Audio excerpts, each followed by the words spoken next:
Hey, if you're new here, so am I. This is the first episode of For the Record with Jess, and that is me. I'm Jess.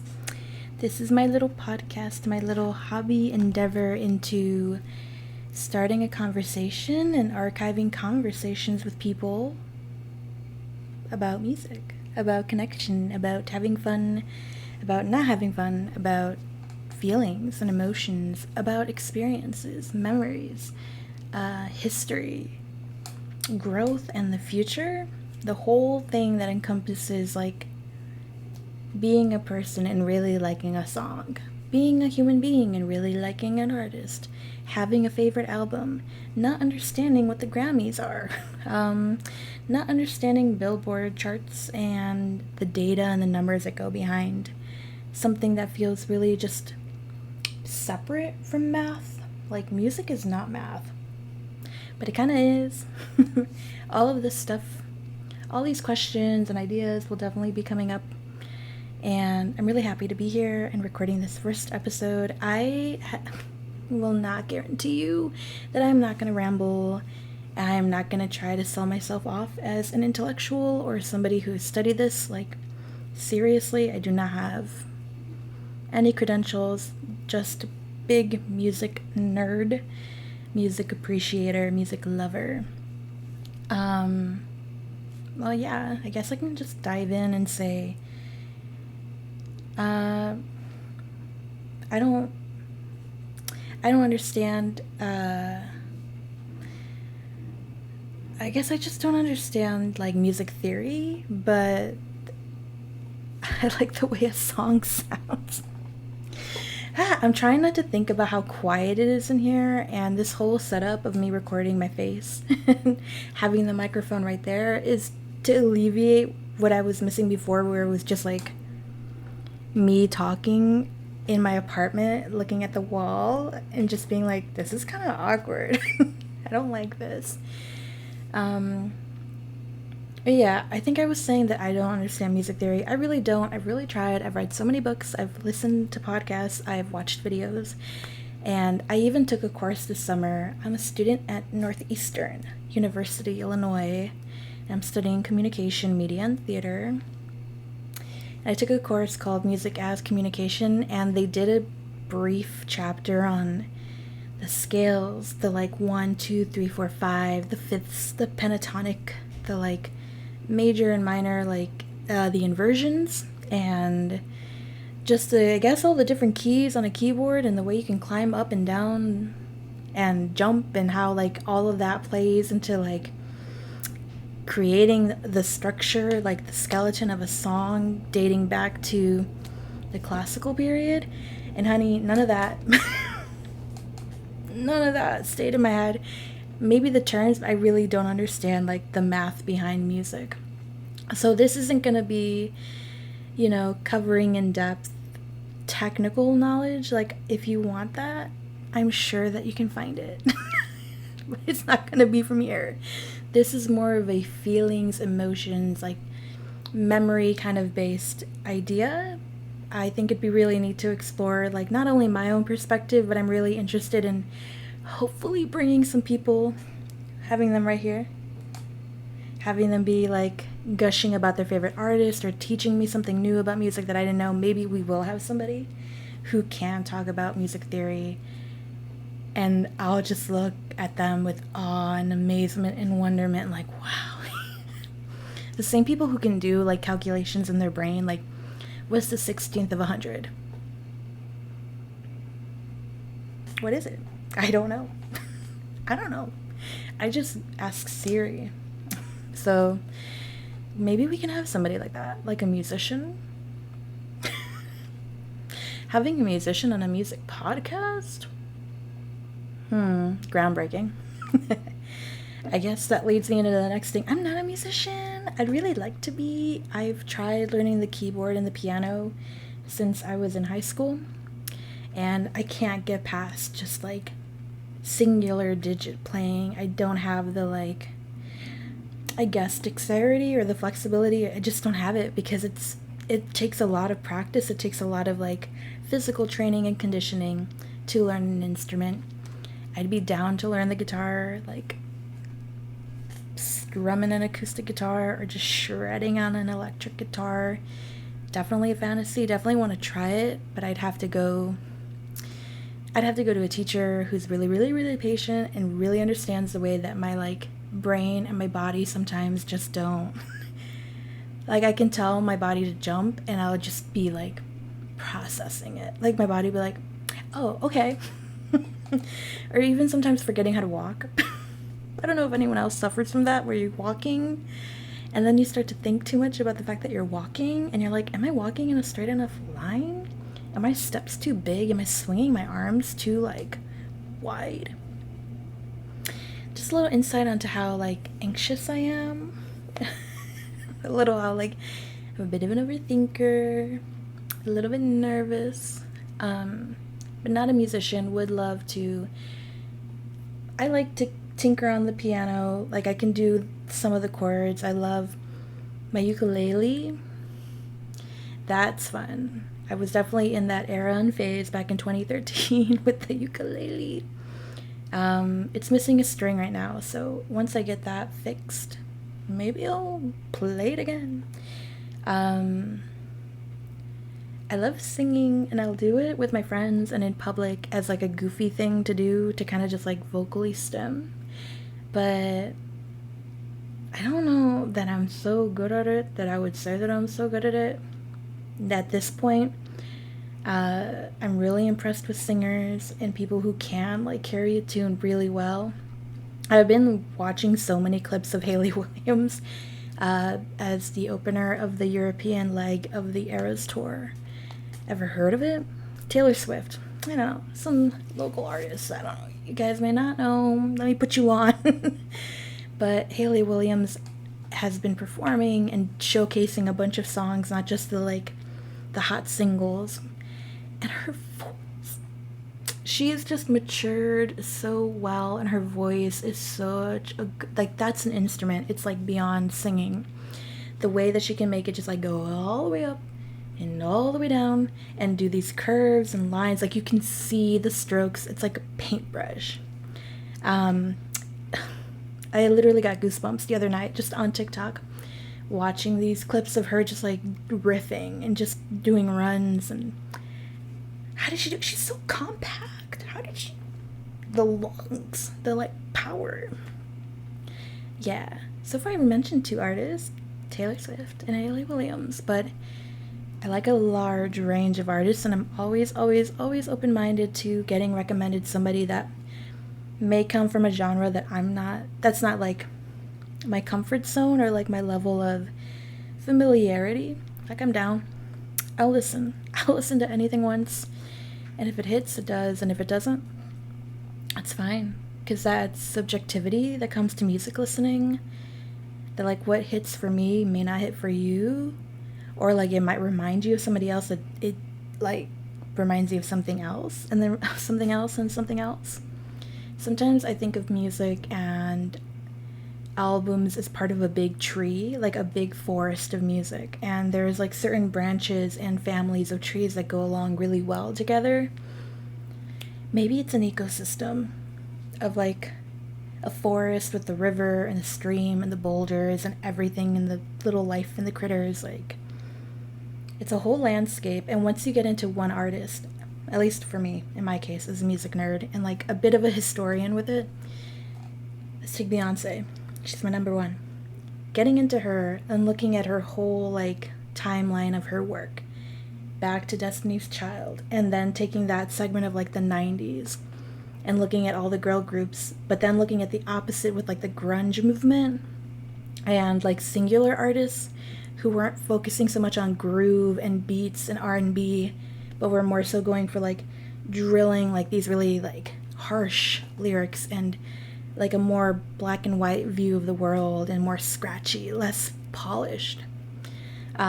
Looking at that, looking at those two sides of the spectrum for popular music during a specific decade, and then tracing both of those to their like originators and their origins, like the punk movement that came around like the early 70s in the UK and in America, but I know like in other countries as well. They're like just the trickling and the seeds spreading of punk music, of being super gritty, like lyrics that, they're not poetic, they're just kind of like cut to the chase, like very bearing it all.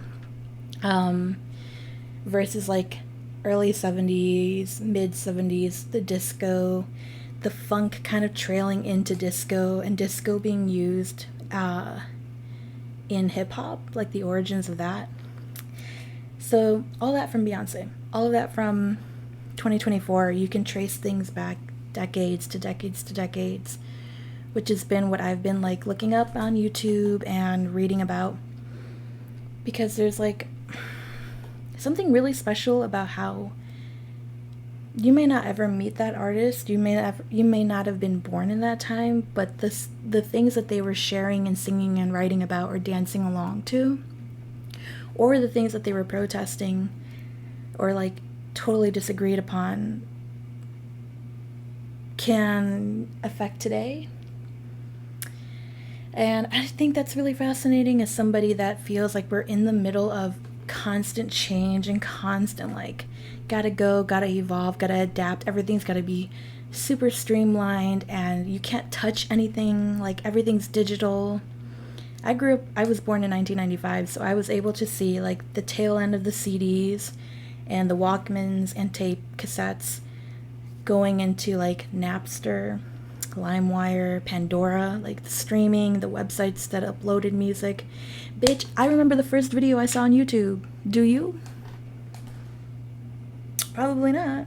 Maybe so. I don't know, because I don't know who's gonna watch this. But I remember I was there. That's a Taylor lyric that was playing in my head. But yeah, I remember the first video I saw on YouTube. I remember the like countdowns that YouTube would do of all the pop culture and memes that were hot of that year. And I don't know why they stopped it. I think that'd be really cool. Like a yearbook. The idea of a yearbook. And just like capturing every chapter and everything that happens, because it's all so like important, but then it just passes and it's over. And that's kind of like a song. Like you can hit repeat on a song, but you're never going to listen to the same song the same way twice. And I've tested this because I really love a song and you like have it on repeat and playing it on a loop, but it's always going to be different because you'll even be standing in a different position. You'll even move the volume up or down, and maybe you'll scrub past like a certain lyric, or maybe you'll just interrupt it and be reminded of another song that you like suddenly have an itch for. Like, what is that? You don't do that when you're reading a book, And you can't really do that. Maybe I'm wrong. But I'm thinking if you're sitting down and watching a movie, that you finish the movie start to finish, or you pause it. You don't necessarily have the practice of like, I'm listening to, or I'm watching this movie, and in the middle of like 10 minutes in, I'm going to watch another movie because it reminded me of that movie and I want to watch that one. And then in that movie, you jump to the next one. This is a practice that I have with music. And it's just that building and wanting to like create a scaffolding, I guess, of songs and sounds that I can collect and go back to and build a playlist. I'm really into those, and I think I'm pretty decent at like finding the connections or like things that would sound good together, like ingredients in a recipe that complement each other even though they're so different. So yeah, I think I've talked a lot about my individual listening experience here and a little bit of the timeline. 29-year-old in 2024, about to be 30 next year, doing a lot of looking back, doing a lot of looking ahead, just in a really nice time to be aware of like their place in the world and how music is in the background always and probably always will be. And this is such a like special and important year, I think, in music, 2024. I don't know if it's because my frontal lobe is like developed or like pretty damn close to like being done developing.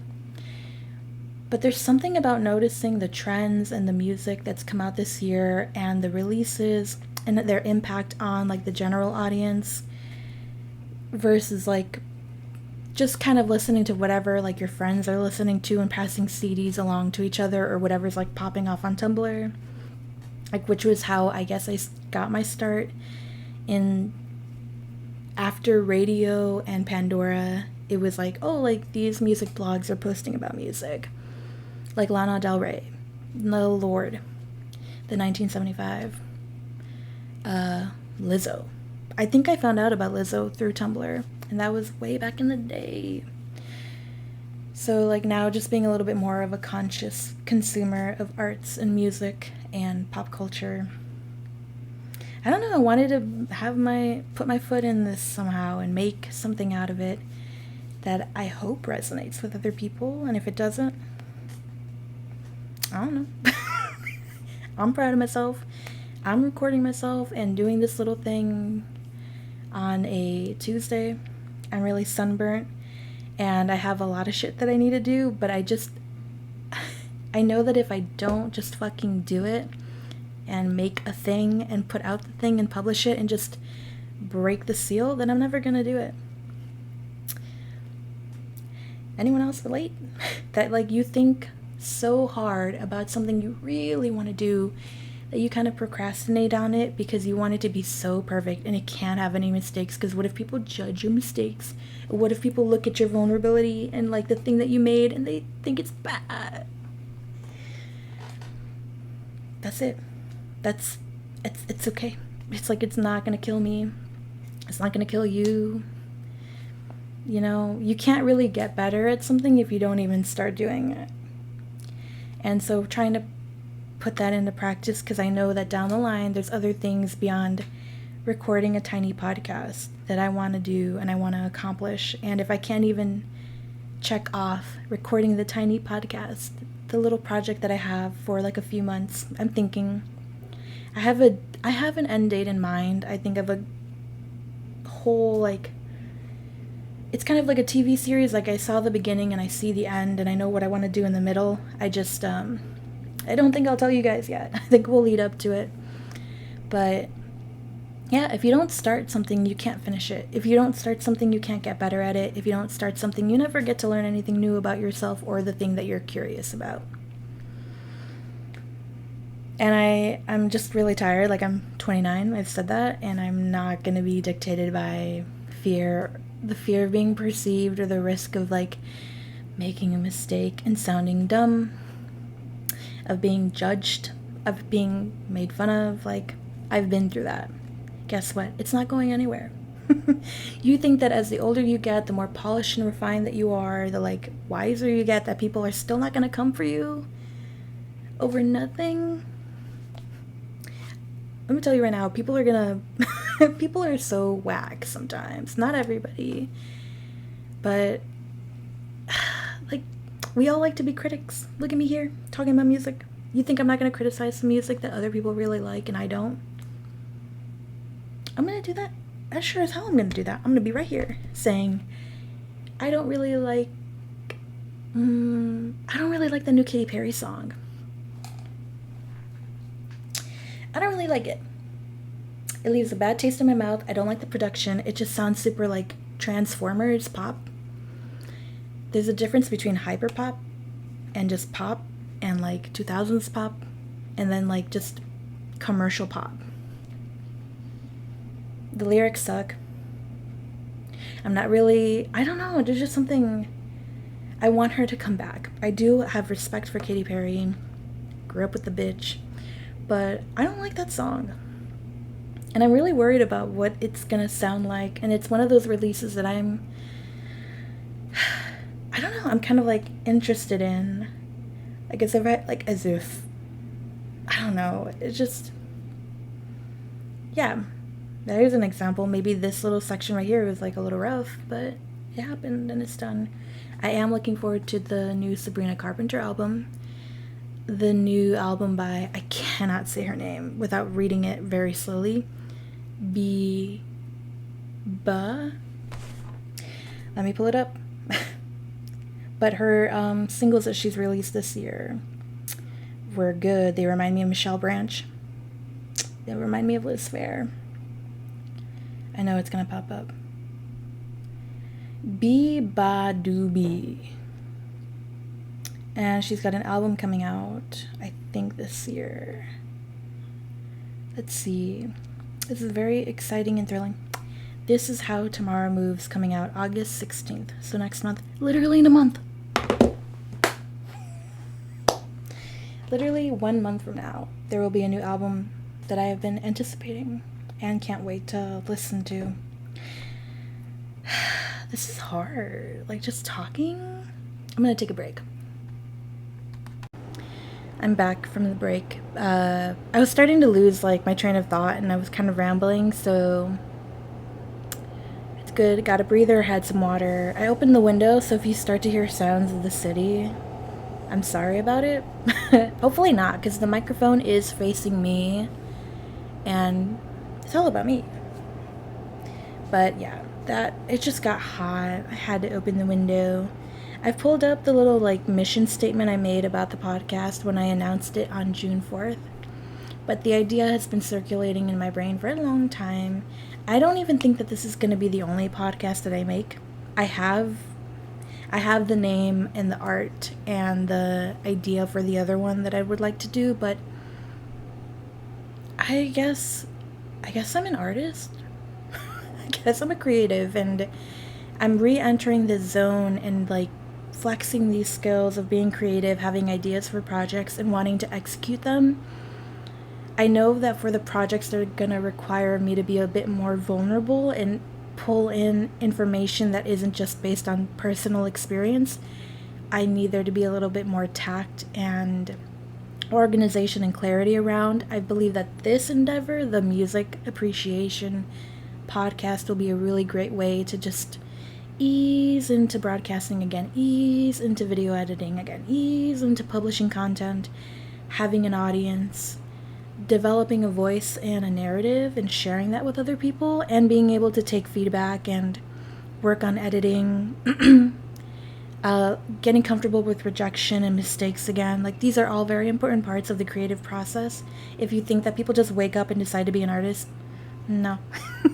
If you think that things just happen, you think you fell out of a coconut tree, you exist. I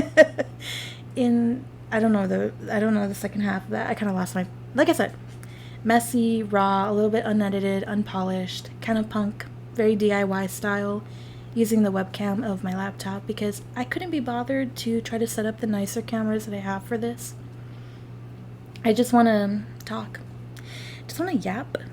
But yeah, the mission statement. Music has long been a passion. To whom it may concern, music has long been a passion of mine. Unsurprisingly, music means a lot to many folks, finding connection with other humans who appreciate music, who find refuge at concerts and have accumulated special memories, and has sparked a desire to take this interest one step forward.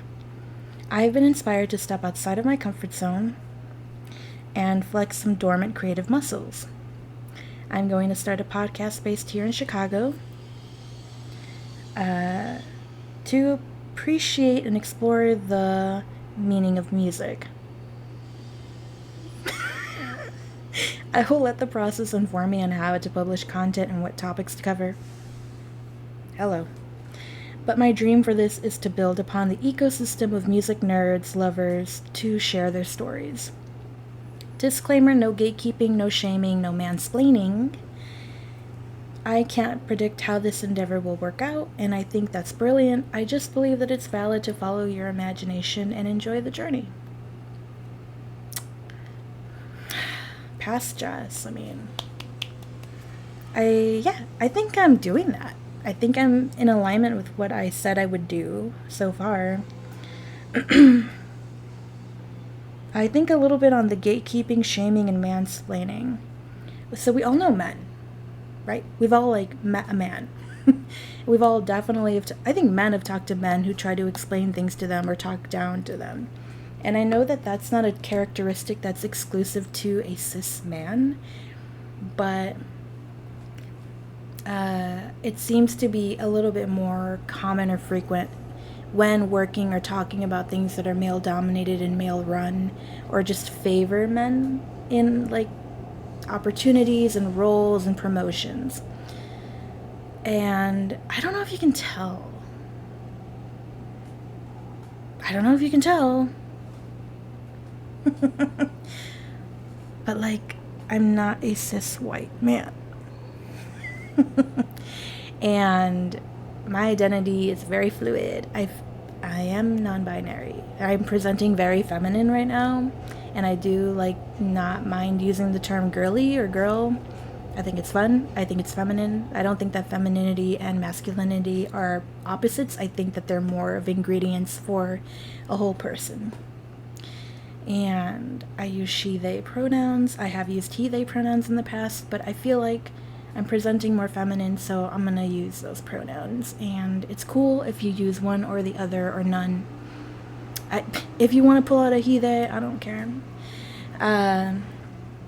Yeah, I think it's important for people who are like marginalized, who are like not the dominant culture, who are not usually the ones starring in movies, to say stuff and to do stuff and to create stuff and to find other people like them, to build a stronger community and to have support systems, because that's one thing that can be neglected when you're like a young person of color wanting to pursue a job, like a career in the arts, or to pursue being an actor, to pursue being a musician, to pursue, working in fashion. I've seen it. I love befriending artists and creatives and just people who make stuff with their hands or have opinions or thoughts that like reflect not data but more so emotions and ethos. So I think it's really important that we carve and continue to make a space and like find an outlet that feels safe, and even if it's bad, like it's allowed to be bad. Even if it's not perfect, it's allowed to not be perfect. There's no penalty for creating something. There's no like that judgment or like shaming, like, ooh, like you said it this way, or like how, like, if something disagrees with you and it's problematic, you're able to communicate it and have a conversation to resolve the conflict and to get to a better understanding and maybe compromise, or to just agree that you're not in alignment with somebody or something. Yeah, I just think it's kind of lame to... I think it's just lame to kind of build and enforce us versus them, like ideas and mentalities, especially with expressing yourself or in sharing an opinion or commenting on something like an art thing. There's a lot of that happening right now, where it's us versus them, and enemy and hero and good guy and bad guy and blue versus red. I don't think that's the way that we make progress. I know that's not the way we make progress, by only highlighting the differences between us and other people, us and other communities, by putting one up and one down. That's beyond this podcast. That's just something I'm trying to practice as a human being who's made mistakes like that in the past that enforce divisions between people. That's enforced me not getting along with somebody because I don't see their humanity and I'm just too focused on what makes us different. I don't want to do that. It's very important to me as an adult, as someone who's starting their career in the creative arts, in education, in anything, as somebody who just is existing, to kind of call that out for myself, to acknowledge that I've made that mistake in so many ways in the past, and that I'm probably still going to make it unintentionally, but I'm so willing to repair that and to like be called in. And maybe that's something that more artists with like platforms should say. I think if I can say it and I can put it out there and be really vulnerable about that, that encourages other people to see that it's okay. It's okay to like share your weaknesses and share stuff that you want to work on, not just for yourself but for like other people, so that like things are a little bit more harmonious. And that's definitely an idea that I see and hear in music that really resonates with me. The ability to grow and to move on from a difficult chapter, an era of ignorance, to heal the past, to recover from it and not erase it, but to acknowledge it for what it was, that it fell short of expectations, that people were hurt, that harm was done, that some things can't be repaired or changed, but they don't have to be erased from history completely. And I think finding music and tracks and going out to concerts, going to album listening events, meeting new people, having this project, going back to school, changing my major, being in therapy. These are all just little examples of wanting to be in alignment with that line of thinking that we get to move on and we get to move forward from those events.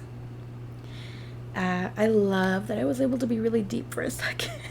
I'm sorry if that's not something you were expecting, but I am who I am, and intentionality means a lot to me, and care really means a lot to me right now. Just being a part of something, I don't know, like, I'm very aware of the fact that even the smallest movements and actions that I take can have like a rippling effect on people. That's something that I was a little ignorant of for the past 28 years. And yeah, there's like no time like the present to try to be a better version of yourself, to be a more compassionate version of yourself.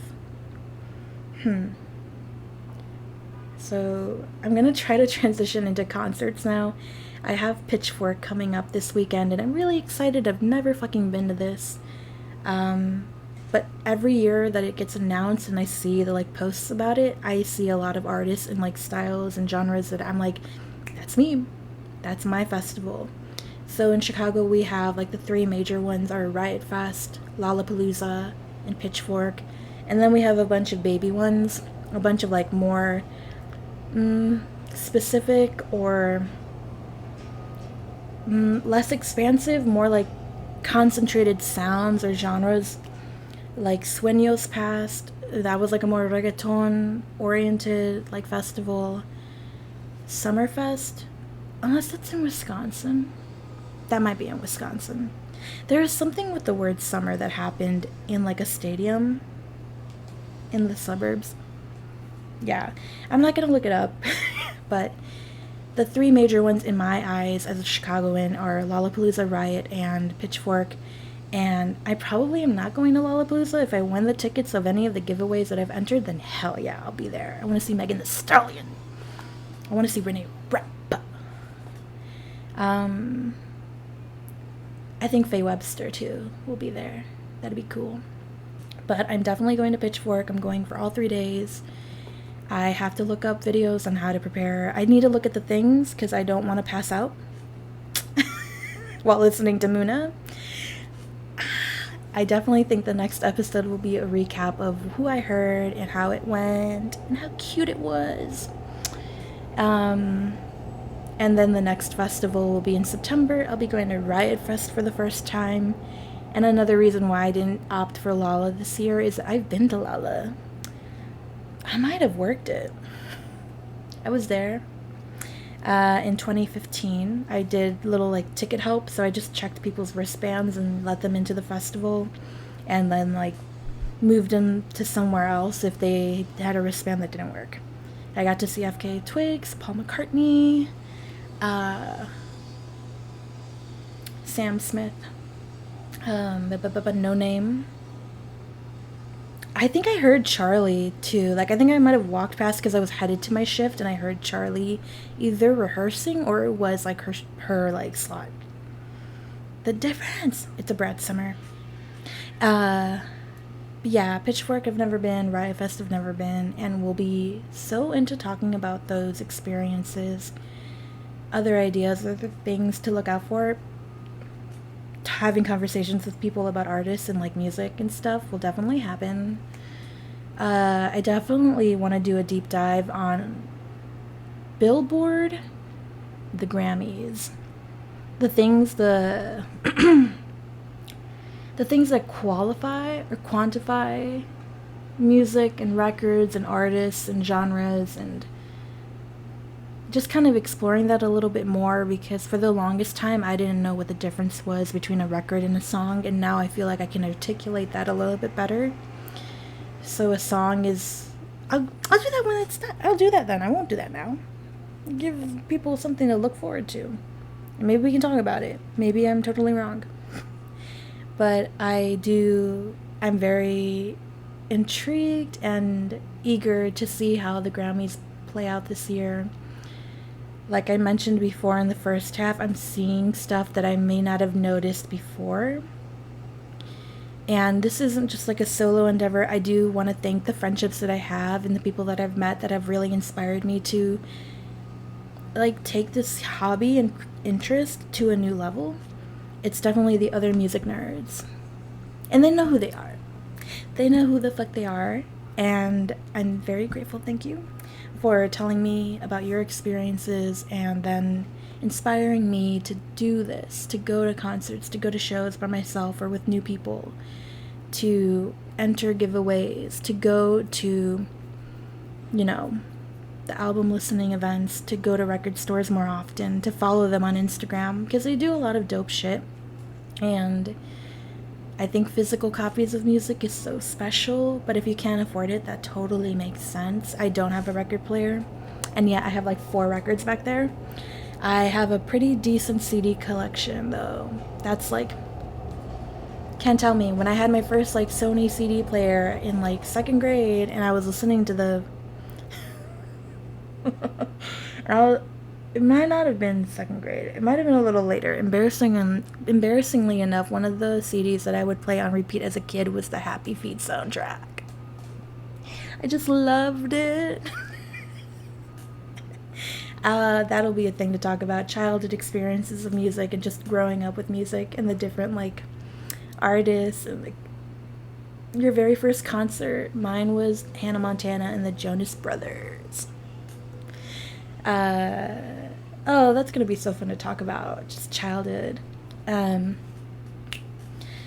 and other little random things, because like if you're still you're watching, obviously I didn't just talk about music and just go through like my Spotify with you guys, which would be, that's valid, but I don't think that was ever the intention of just solely talking about music. I'm here. I'm an individual and sharing everything. I'm gonna admit now that my worst fear is that in publishing this, I'm gonna invite a bunch of like haters, just a bunch of hating fucking people that are like, what is this? Nobody cares. Shut up. I've been made fun of my lisp before, and I'm very aware of it, so we don't have to talk about it. But I'm really afraid of getting just like, like clowned, like. And it's happening because I'm nearing the end of what I think this first episode will be, and I kind of said what I had to say. For an introduction, I think I showed you a little bit of who I am and what I'm interested in. We talked a little bit about music, things to look forward to, ideas that I want to explore. Okay, the very last segment will be the songs so far that have been released in 2024 that I really fuck with, that I think you should check out. If not the song or the album, just to have it in your ear to be able to say like, oh yeah, and now I know that they released music this year. I have on my Spotify an album collection for 2024 and the New Year, New Music 24, which is like after I listen to an album, I'll try to listen to these albums from beginning to end, and then I'll either like a song or add it to the playlist or do both. If I do both, that means I really fuck with the song. It's like super good. It's not just good for this year, it's just good in general.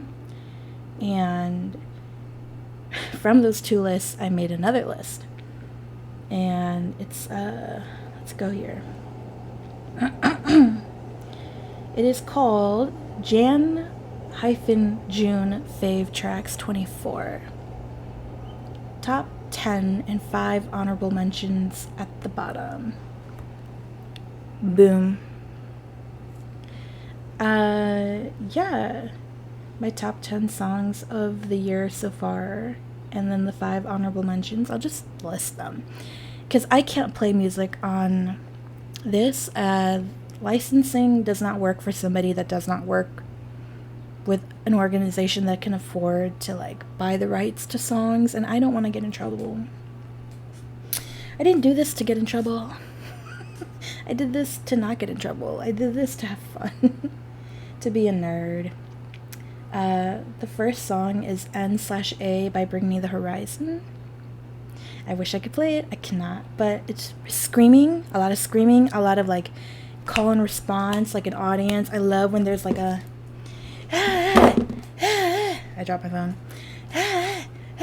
Like Giving Gives You Hell by the All American Rejects, but in 2024 and about sobriety. The next song is Imperfect for You by Ariana Grande. It just hits on a level like romantic stuff, relationship stuff. It also like the transition between the end of that song and then the beginning of Imperfect for You. A little piano.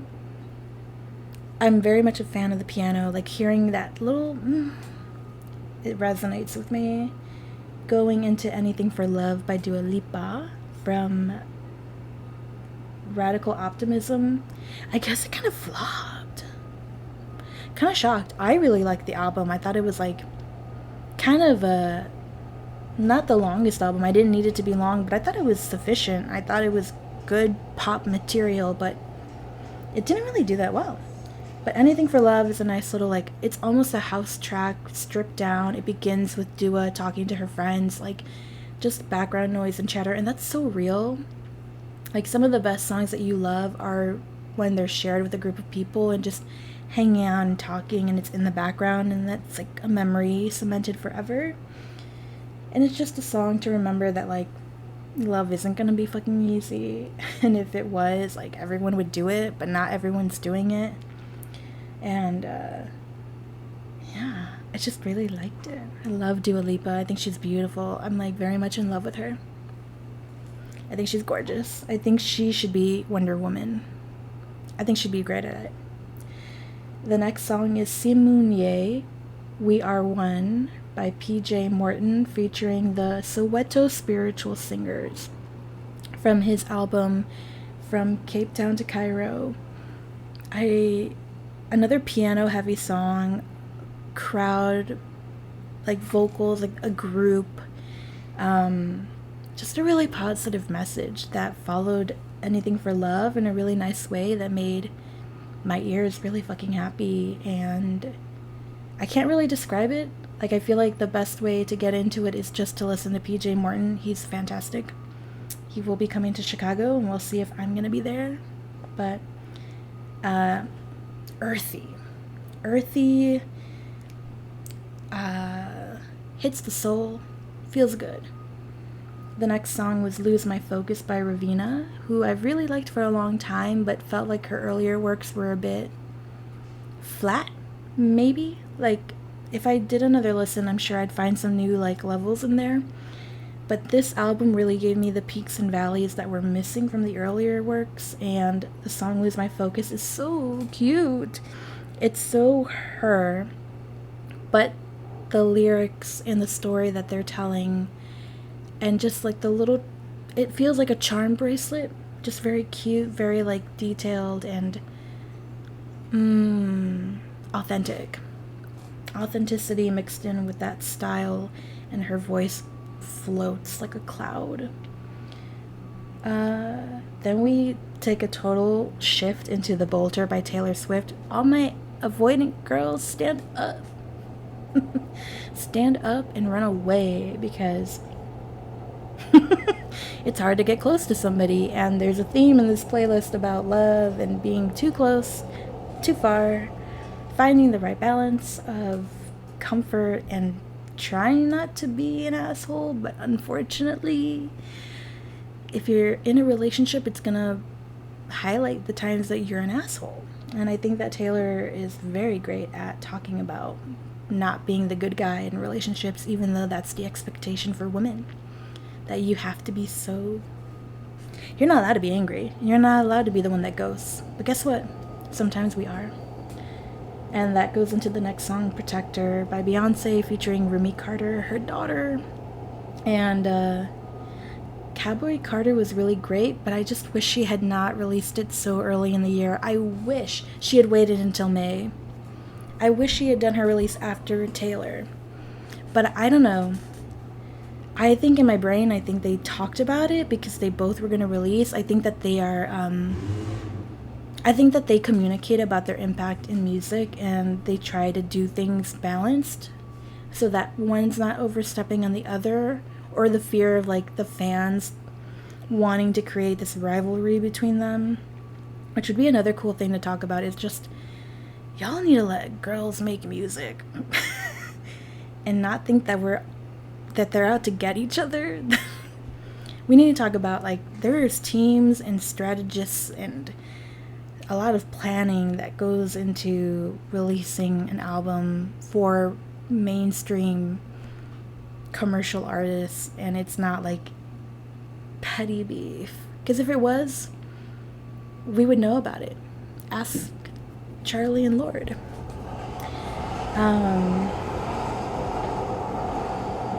The train just passed.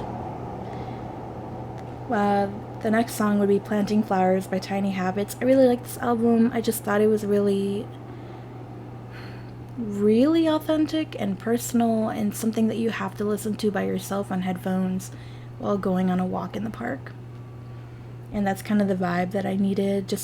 I love pop music. I love just like positive affirmations, but some works of music that go into like more personal and specific and mixed feelings, expressions of happiness and grief. I really, really fuck with that.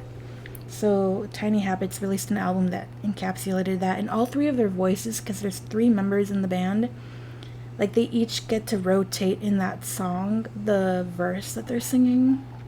And I thought that was really dope. As a former choir girl, I love when everyone gets a like turn and it's not just one individual. So, and you don't really get that with a lot of bands. There's usually a front person and then like the instrumentalist. So would recommend. The second to the top, my number 2 song of the year so far is The Last Year by Jessica Pratt. Another artist and another work that it was the album, it was the artist, it was the sound, it was every song just was like hitting. And it was like a good, in its total, like a good work. And this particular song just stood out to me because I've had a rough year. It has been a crazy little year of healing and realizing. So I had to put that in there because beyond just technically being a good song and objectively being great, it hit a personal, subjective level for me. And the number 1 song for me this year that has come out between the months of January and June was Deeper Well by Casey Musgraves.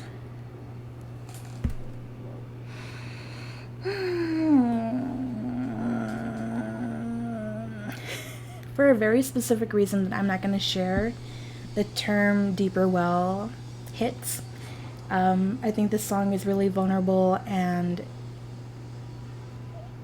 it just felt like, girl, you were reading my journal. Like, you're reading my journal, you're talking about Saturn return, you're talking about getting high, you're talking about coffee, and just talking about healing in a way that it's not easy and you have to put in the work because no one else is going to come in and save you.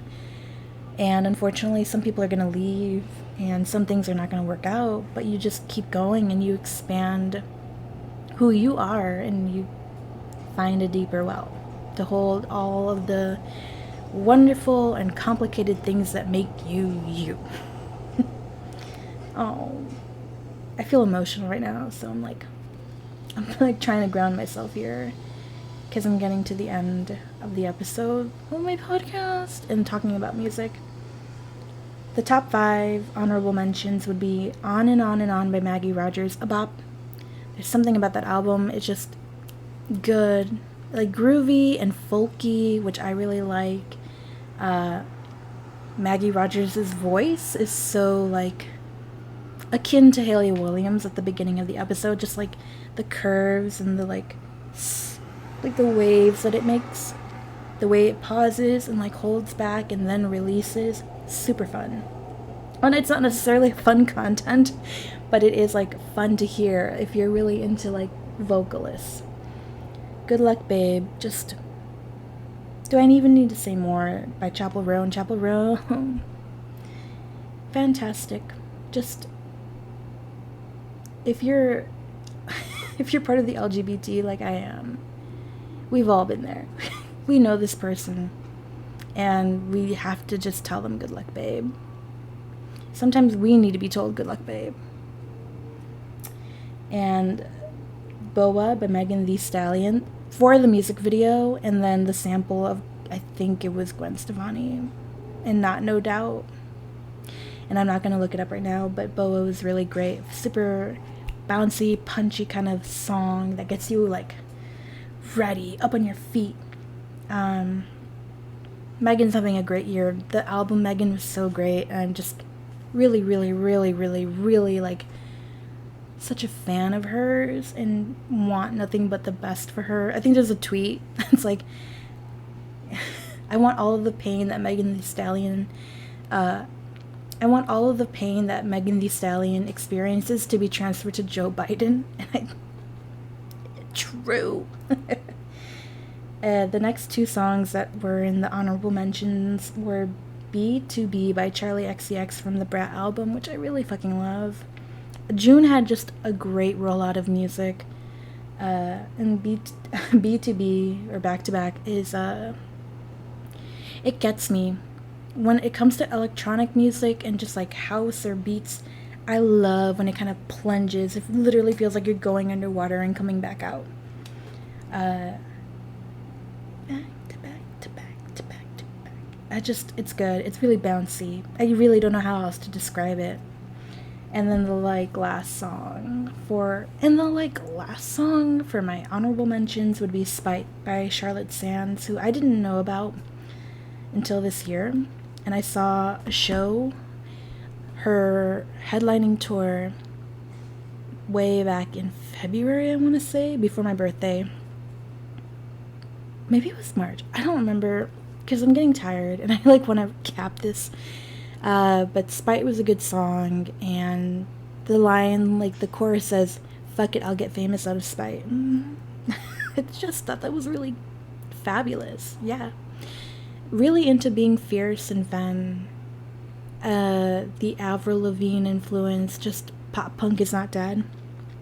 And women, or just non-men pop punk who make songs that sound like anthems and rallying calls, love it. It does a girl good to hear angry music, to feel like, yeah, you know what, I'm not taking this lying down, I'm just gonna get back up and fucking go out there and do my shit. I'm that girl. Just keep going, they say as they're losing energy, and I really need to go on a walk now. And I need to drink something. But yeah, I said I was gonna record the episode, and I fucking did it. And it's been a journey, and I think we've got enough. I'm getting distracted again. See, something to note for next time, that I will get tired, and maybe the episode should be just 40 minutes long, 45 minutes long. But it was really special to be able to talk and to record this. And if you did stay till the end, if you gave it a shot and listened to what I had to say, thank you. It was not easy for me to put myself out there like this and to create something. And although the execution may have been a little rough, I am proud. And I am so excited to continue to record and make episodes. And to hopefully have other people come up here so it's not just me talking and playing with my hair and playing with my earrings. Damn, I don't know what else to say other than I hope you have a good week. If you're not going to a concert this week, I hope you get to do something else that's fun. I hope that you get to eat something good. That you get to pet a cat if that's your thing. Maybe you win something. I hope you win something. I hope you get a good iced coffee. I gotta go. I've been talking. Yeah. That's the fucking episode. That's the fucking show. Thank you for listening to For the Record with Jess. That was me. This was us. And now I have to go.